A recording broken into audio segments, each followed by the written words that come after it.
kuwa mkono ambao unalima ardhi, mlango wa mkulima kuwa mshindi, kuwa na uhakika sasa, kuulea mustakabali wa baadaye. Tufanye kazi pamoja na tukue pamoja, kuimarisha Kenya ni jukumu la FarmKenya.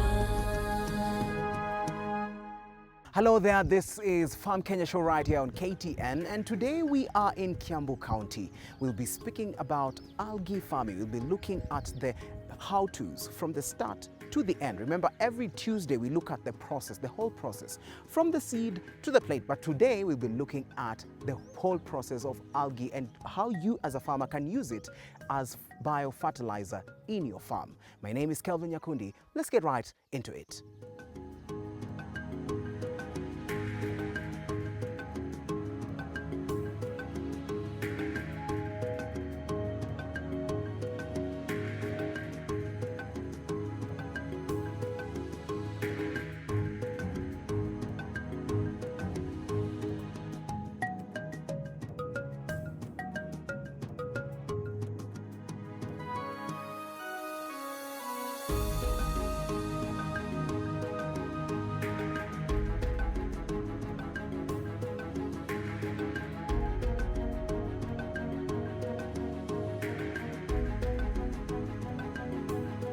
All right, thank you so much for joining us, George. Let's now get right into it and look at the process of how to plant algae. So where do you start from? So now the process of planting your algae starts from one site selection.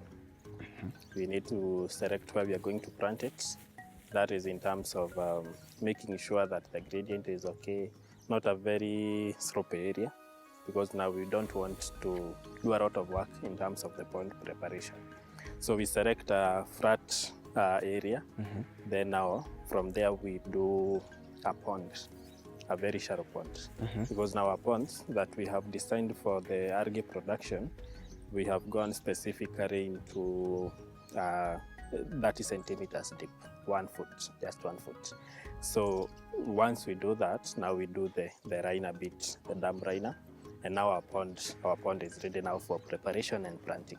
So we start from there. Also, we can look in terms of there are different types of algae that require some shade. Others will do just okay in an area. So site selection is very key, depending on the type of algae. Yeah. All right. Yeah. Before you even move on, let me take you back a bit. Yeah. You've spoken about site selection, and you've also spoken about planting it in a pond. Yeah. So what happens if someone just has maybe a trough at home?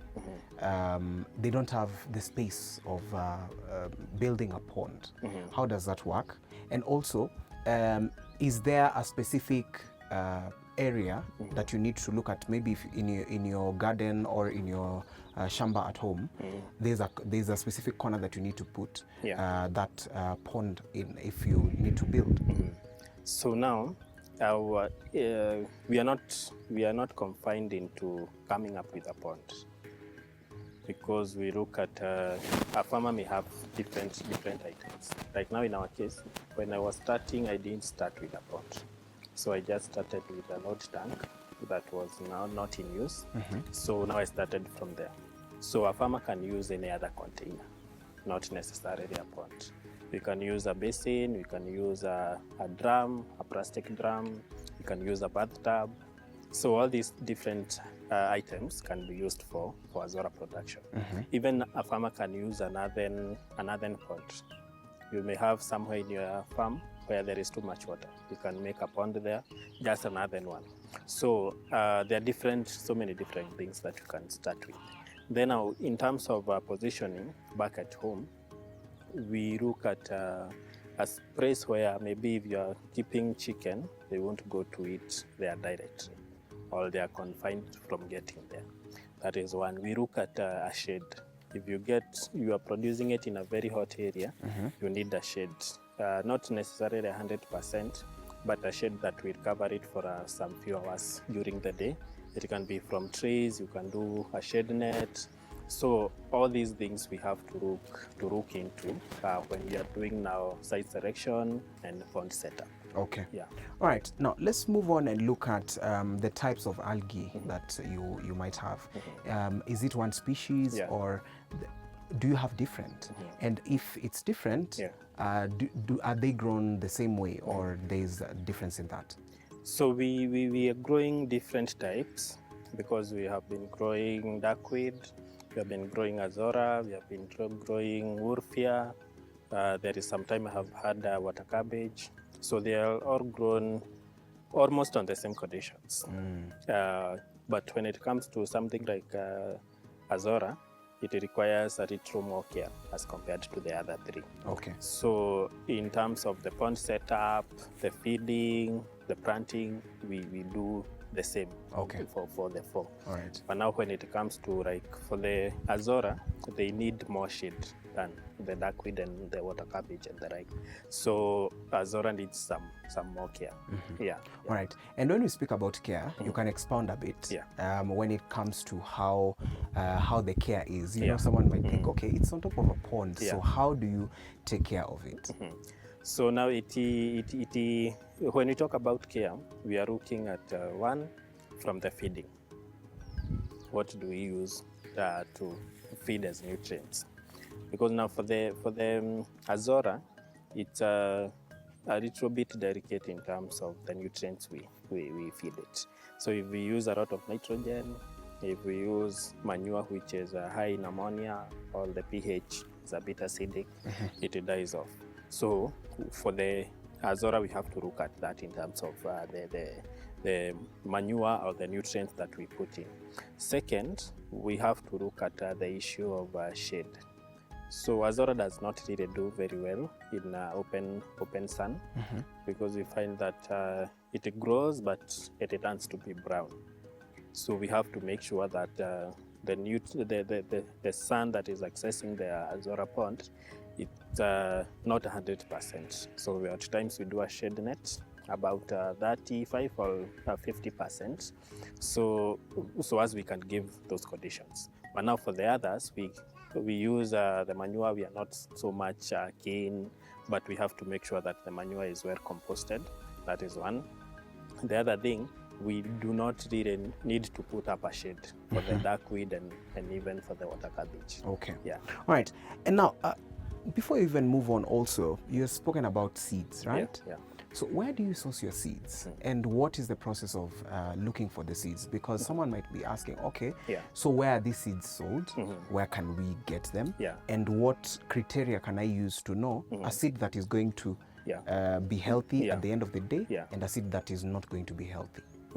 So now when we look at the seeds that we use, like here I have some duckweed with me. So the duckweed is one of the types of algae.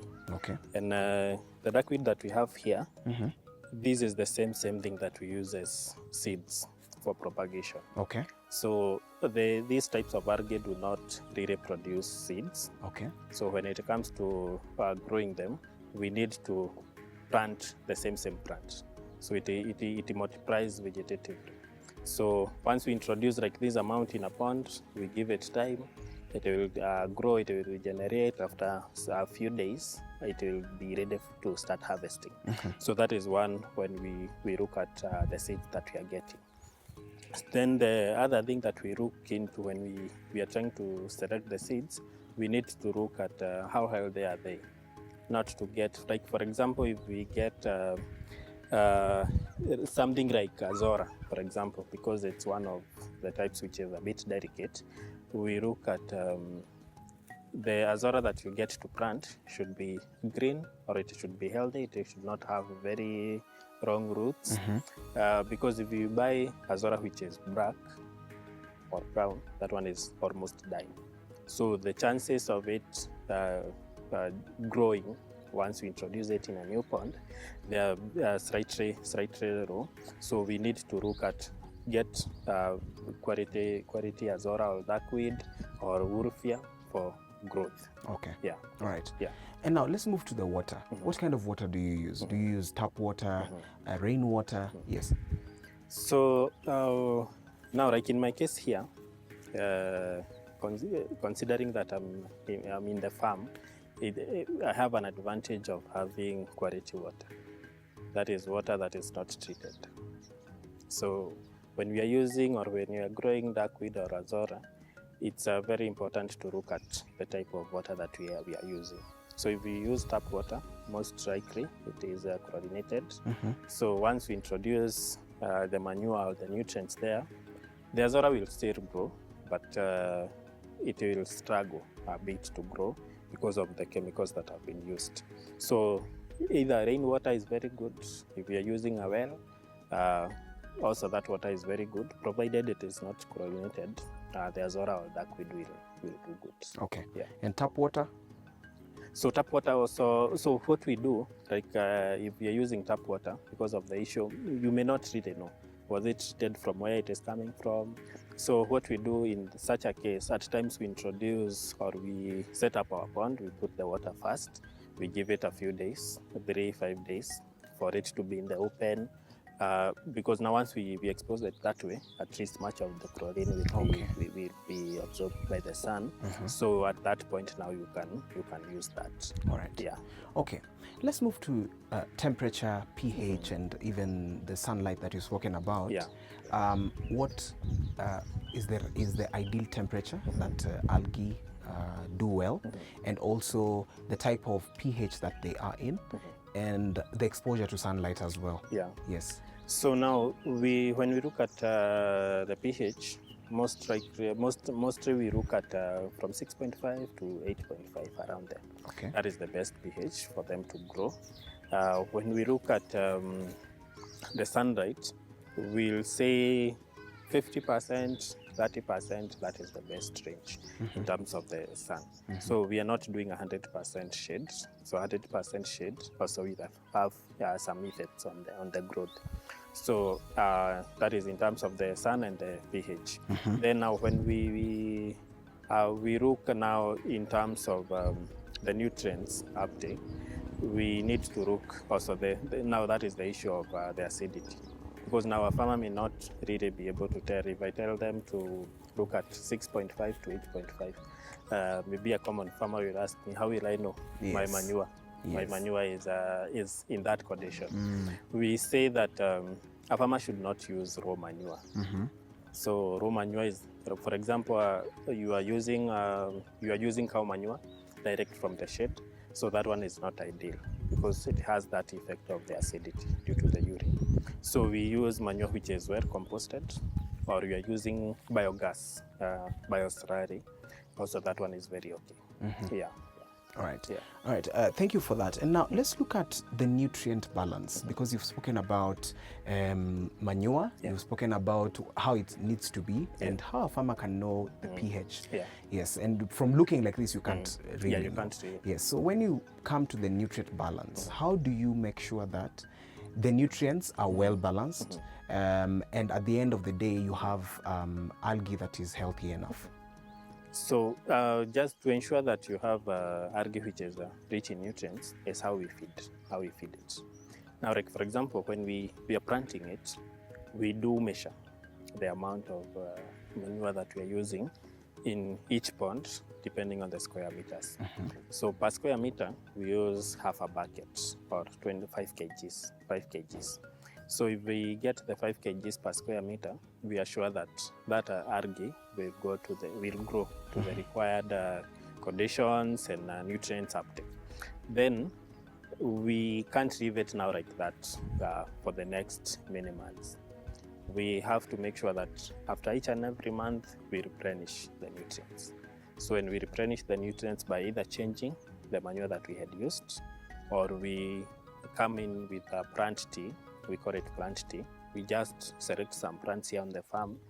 We ferment them, we get that extract. Then now we use it as nutrients for the algae.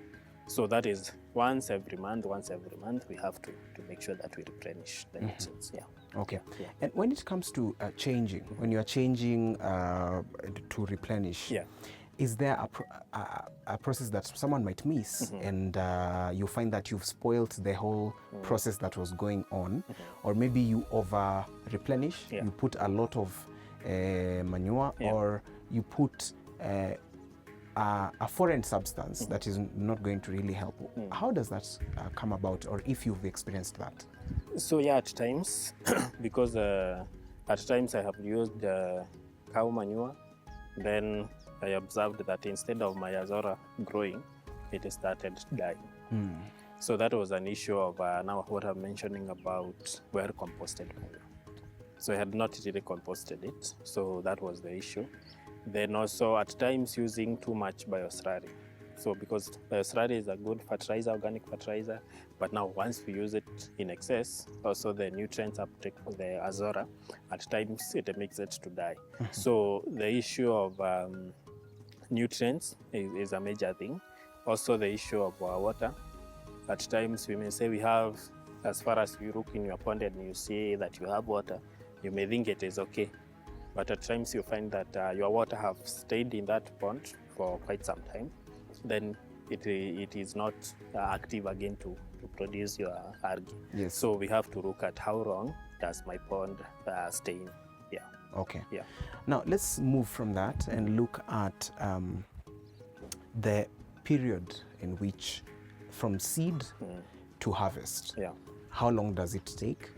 And what is it that a farmer needs to look at when it comes to harvesting and the whole process from the seed to harvest?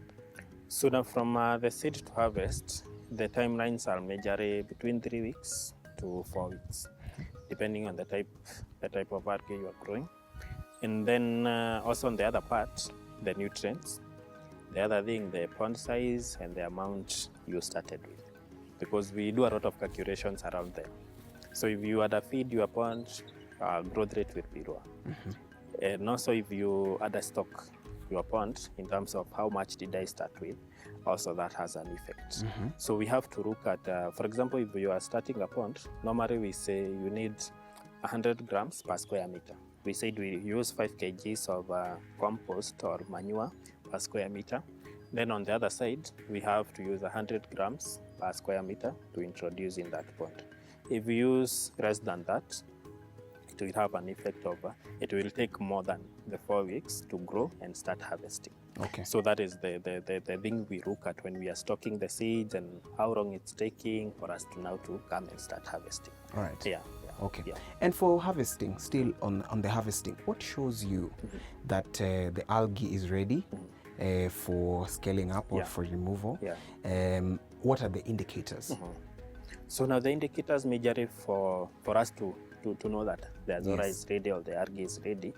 One, we look at how is it behaving in terms of how is it covering your pond, especially during the very initial stages. So if I'm setting up a pond, I introduce my 100 grams per square meter, then it reaches 3 weeks and 4 weeks, and still I can see some water in the pond. At that point, you should know that my algae is not ready for harvest. But now once it covers the whole pond, if I look at the pond like this, I do not see the water down there. At that point now I'm sure that now my algae is ready, I can start harvesting. So majorly that is what we look at. So the time being 3-4 weeks, then secondary, how much or how has it covered into your pond. Okay. Yeah. Let's also look at the period of harvesting and contamination. How do you prevent contamination? Because during harvesting is when, they are harvested, put in different places. So when it comes to prevention of contamination, how does that happen? So now how we harvest, majorly contamination can come in a number of ways. How did I feed the nutrients in my pond? Because now at times you may use manure and use it direct in the pond or in the water. So when it comes to harvesting, you find that we are using the sieve. We scoop with this sieve, and then once you harvest, you find that you are getting your algae with manure or with some dirt. So it means that your manure was too light it fruited up. Then once you start harvesting, you find that it has that contamination. So now to prevent that, we make sure that when we are planting in our ponds, we use manure not directly, but we put it in sacks. So we put the manure in a sack, then we throw it inside there.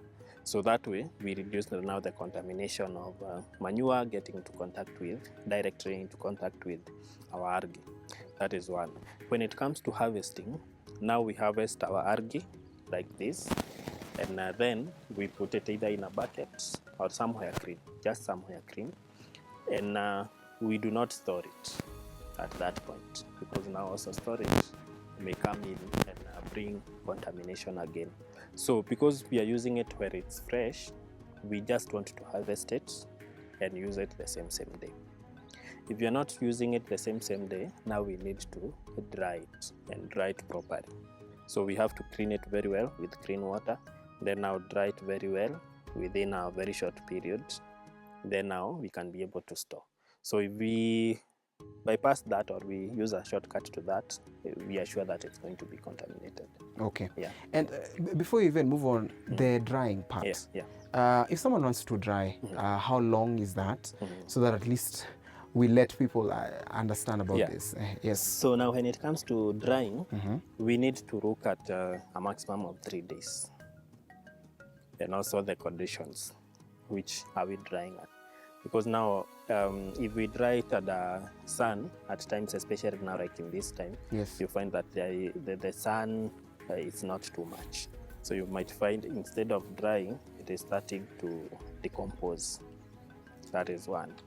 So the right way to dry, it's either at a greenhouse or a dryer. So that one will ensure even before the third day, your algae is dry. Okay. Then now it prevents the loss of nutrients due to the direct sunlight. So we need to dry it under those conditions, and then we make sure that before we even start drying, we had thoroughly cleaned it. That is, we had washed it very well. Then now we introduce it into the dryer. Okay. Yeah. So, for example, let's say someone doesn't have access to the solar, the one that you've said. Yeah. If someone doesn't have access to that, what are other ways of drying? Yes. So now the other ways is either you have to make sure that you look for an option. Don't do it at the direct sunlight. At times we say drying at a shade, that is either inside a room that either has iron sheets or something of the sort. And then also, we do not put it on the ground. We suspend it.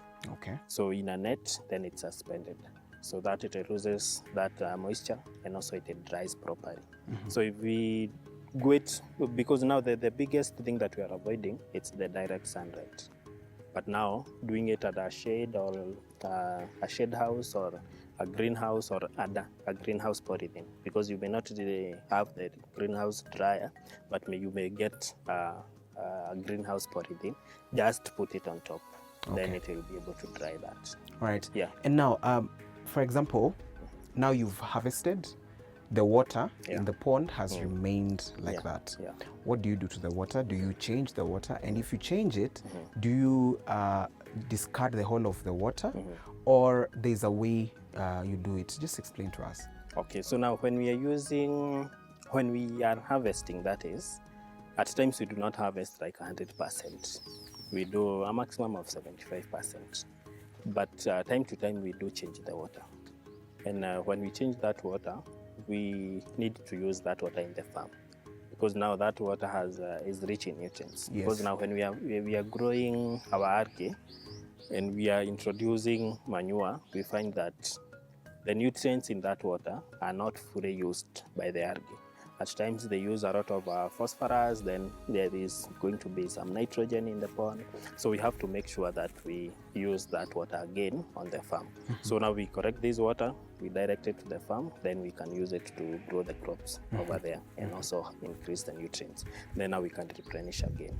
Yeah. And the ones that remain, the 25% that remains, what happens to that? Do you still continue with the same management practice, or you add new seeds? Yes. So now, one advantage of growing this algae is that once we start it and we introduce it, we you do not buy seeds again, because now whatever you are growing and how you are growing it, if you are making sure that you leave some 25% or more in your pond, it continues to grow. So you won't go back to buy again. Okay. So it keeps on regenerating and regenerating. Yeah. All right. Yeah. Thank you so much. Much okay. We're going to go for a short break, but we'll be back. Don't go too far. We're going to keep on understanding and learning about algae farming. And I believe by now you've really learned a lot. So don't go too far. We'll be back with more. Kuwa mkono ambao unalima ardhi, mlango wa mkulima, kuwa mshindi, kuwa na uhakika sasa, kuulea mustakabali wa baadaye. Tufanye kazi pamoja na tukue pamoja, kuimarisha Kenya ni jukumu la FarmKenya. Welcome back. We are talking about algae farming, and this here is duckweed. And George will be explaining to us more about algae farming. And as we continue, George, Yeah. let's get right into looking at what equipments maybe you use to look at algae that has matured and is ready for harvesting. Yes. So now majorly looking at the algae which have matured, we use this sieve. Basically, this is a sieve that we have just fabricated in a way. It's the normal cheapo sieve. Yes. Then now we have just installed the mesh or the net to make sure that once we scoop out, we are able to scoop out everything. So that is normally the tool that we use. The others are just a matter of observation, looking at how is it performing, has it covered. So majorly that is what we do. Okay. Yeah. And before we went for break, we were speaking about the contamination that usually happens. How often is a farmer supposed to be checking to see if the algae are doing well, if they are growing at the right pace, and they have not, there's not contamination that has happened? So now, in terms of observation or management, or basically scouting, a farmer needs to be observing the algae like on a daily basis, because now you find that azora or duckweed or any other algae normally grows on a daily basis.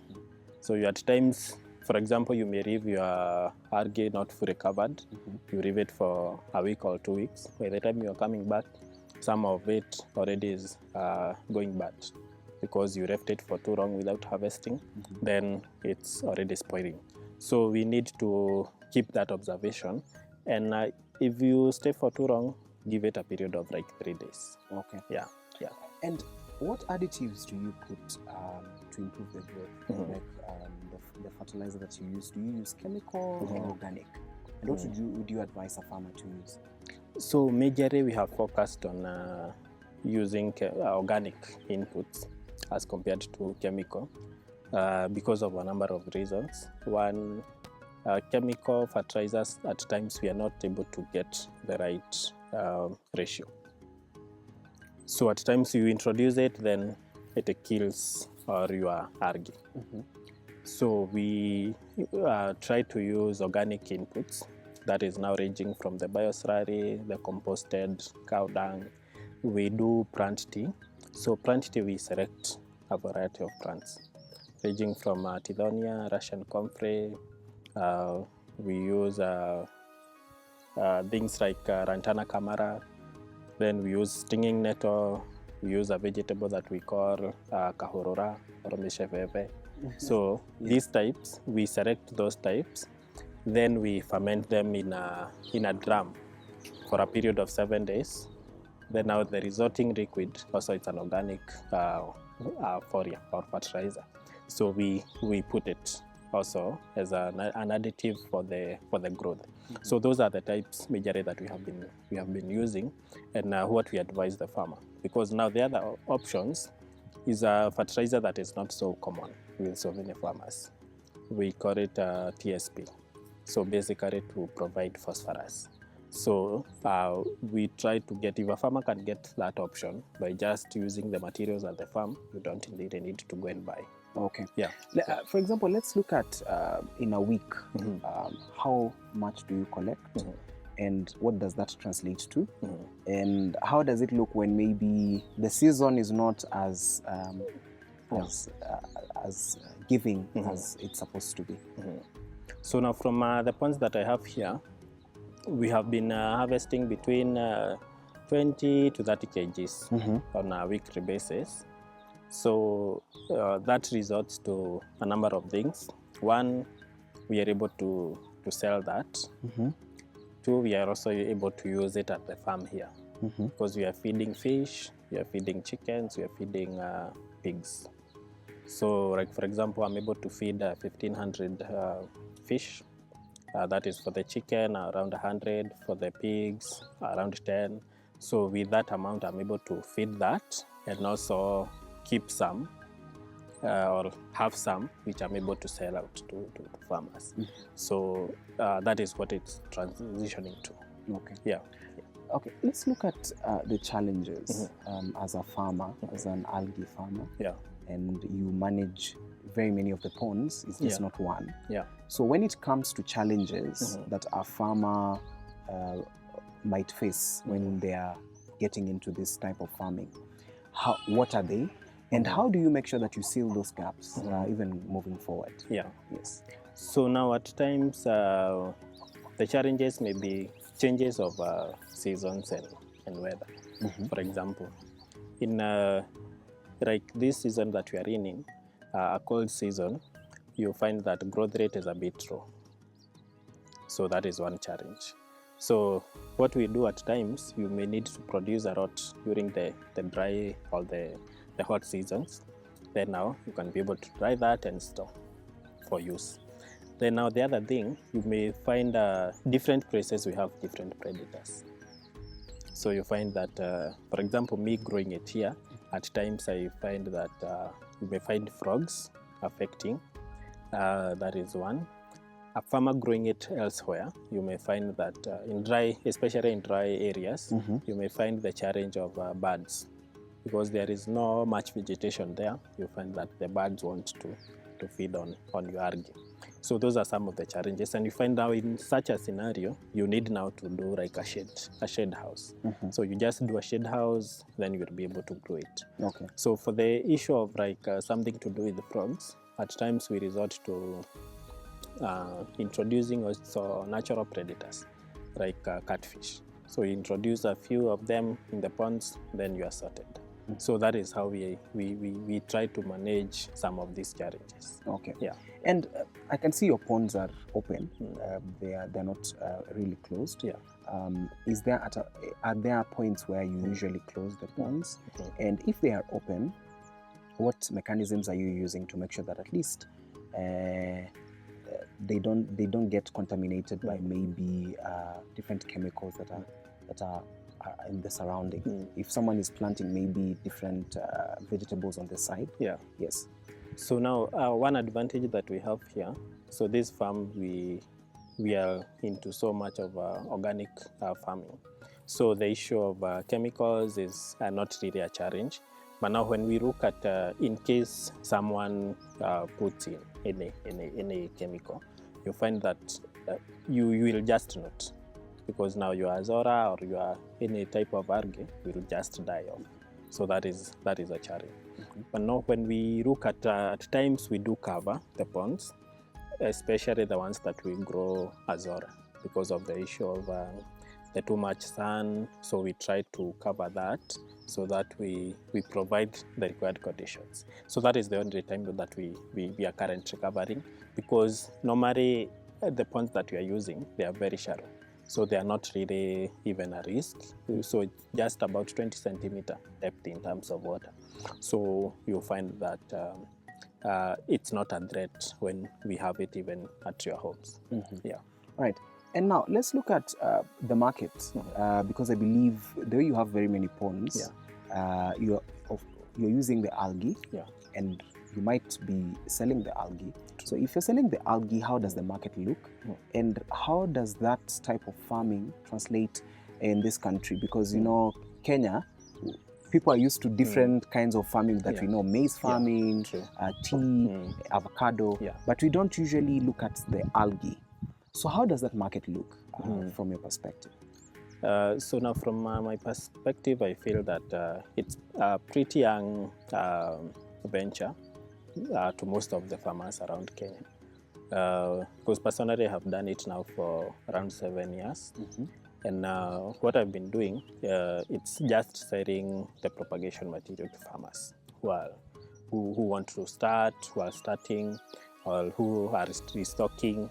So that is what I've been doing. And it's been a good one for that. But now what we are looking at is also producing in Raj, so that we can now be able to go into the variation bit, where we can be able to dry it, process it, and even incorporate it into the feeds. Okay. Yeah. Now that you've brought in feeds, this algae, what plants are we looking at that can really, or crops that can really do well with this? Because someone might be at home and saying, okay, do they really help in plant growth? So you can give us the list of maybe the crops that you've used this on, and also the feeds on animal feeds. Okay. So now in terms of using it now on the other side, we can use it as feeds to the livestock, and even incorporate it with the other commercial feeds. And also we are looking now on the side of producing it, then incorporating it into other materials that we use on the farm as a fertilizer. So when what we have tried to use and see the results, it has been the part of vegetables, because majorly here we are doing a lot of vegetables, the indigenous, that is the amaranth, the nightshade, African nightshade. So these different varieties of vegetables are doing well, or the production is a bit better when we incorporate the algae. And when you're introducing it into the animal feeds, do you dry or you just put it into the animal feeds the way they are? Yes. So currently when we are using it for feeds, normally we use it as it is, because now the thing is that we don't incorporate it in the feed then store. So we incorporate it into the feed like on a daily ration. If I'm feeding my pigs 3 kgs, I reduce some amount, then I incorporate the algae, then I feed them. So directly. So that is what we are doing currently. As also we look into now going into drying and now incorporating into the feed as a raw material to bring in now the protein instead of now buying the commercial ones. All right. Of course, we usually have this conversation on genetically modified organisms. When it comes to algae, what is your view on that, the genetically modified ones? Would you advise that? And what would you say is the way forward when it comes to algae type of farming? Because we are seeing very many innovations coming on this other sides of crop planting. Yes. So what is your view? So now my view majorly is on looking on the natural way or the organic way. Yes. Because also of the issue of effect, maybe of the genetically modified ones. Because now we are looking at a point where we are using a new technology, we call it new, but when we look at where is the source, we feel that Azora is not new, duckweed is not new, wolfia, water cabbage, they have been there in existence, just that we did not use them back then. So it's an issue of looking at this item, what is the benefit, how can we now commercialize it, how can we use it, other than just developing others genetically. So I feel that there is a lot of work, there is a lot of exploitation that can be done in terms of using whatever is there in the nature developing it, commercializing it, and getting a product that will even sustain us. Because now the biggest challenge today we are facing in terms of feeds is the cost, which is majorly driven by the raw materials. So this is something that you can develop to be a good raw material. And on value addition, Yeah. basically, especially when you talk about value addition, you're speaking about adding value Yeah. to the crop. True. So what sort of types of value addition can we do to the algae type of plant? So now when we look at the algae, even what I did mention maybe back then was that there was we couldn't use it majorly as a fertilizer even back then. But now because of the growth of the information and all that, you find that today we can get a product, seaweed fertilizer, liquid fertilizer, an extract just from the algae, the different algae. So you find that it's all about the growth, the advancements that we have around this area. And also you find that now we are not just relying on algae as feeds, but also as the fertilizer, the liquid fertilizer, the composted pelletized fertilizers. So there are all these different types of things. Yeah. All right. And when you look at the growth of this, the algae, let me call it sector, in the country, in terms of the emphasis and focus that's supposed to be done, is this a venture that the agriculture or the Ministry of Agriculture needs to look at? And if it's that, what are some of the advantages that you've seen when you've used algae on the farm, on crops? So it's I feel it's a sector that needs a lot of emphasis and also growth. And I appreciate that if you look at different counties, because now the thing with agriculture, when it got devolved, you find that now it's the issue of the counties majorly. So you find that different counties have been bringing farmers for training, helping them start. So I feel that there is that appreciation of there is a new technology that a farmer can be able to uptake and start and help them. That is one. On the side also of development, here we have now different development partners, the organizations that are championing regenerative agriculture, all these things. We find that we have been in collaboration with some, which are supporting farmers for the same purpose, and at least we get somewhere. We get somewhere with that. So that is a part. And what I've been seeing in terms of the advantage is that we have seen, if, for example, in terms of the chicken, you find that once we feed the chicken, there is an increase in terms of their laying percentages and also growth, their growth rate, especially the indigenous ones. So there is all these different things that we are able to see. Also on the farm, you find that there is an increase in terms of production. The soil tends to get to be better as compared to just using the fertilizers. So there are so many different advantages in different areas around this algae farming. Okay.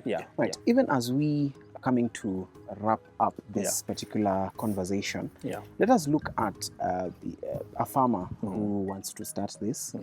What do they need to focus on? And your parting shot at the end. So I think one, when a farmer is interested in starting this, first they need to look and get the right information. First, source the information. Even before you do your pond and constructing and buying, get the right information. How do I grow it? What are the do's? What are the don'ts around this area? Where do I get the right seeds? So get that information first. Then now from there, you can now take the steps of investing and starting this up. So I feel that is an area where maybe locally, as Kenyans, at times we fail because we start something, then when we fail, then we go back to start looking for the information. So I feel that is an area that we need to start off getting the information. And also to encourage the farmer, because Today, the challenges are there in terms of the feeds, the inputs, the cost, and all that. And this is one area where a farmer can be able to lower their cost in terms of the feed inputs, and also get maximum returns because you are assured of quality product to your livestock. Yeah.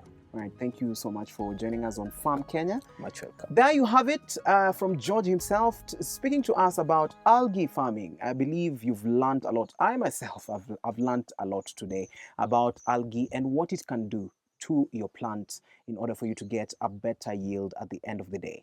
My name is Kelvin Nyakundi and this is Farm Kenya right here on KTN. Remember, every Tuesday we take you to the farm from the seed to the final product, that is the harvest. Let's meet next time right here on KTN. And thanks to my crew, the cameraman, and my wonderful producer. Unalima ardhi, mlango wa mkulima kuwa mshindi. Kuwa na uhakika sasa, kuulea mustakabali wa baadaye. Tufanye kazi pamoja na tukue pamoja, kuimarisha Kenya ni jukumu.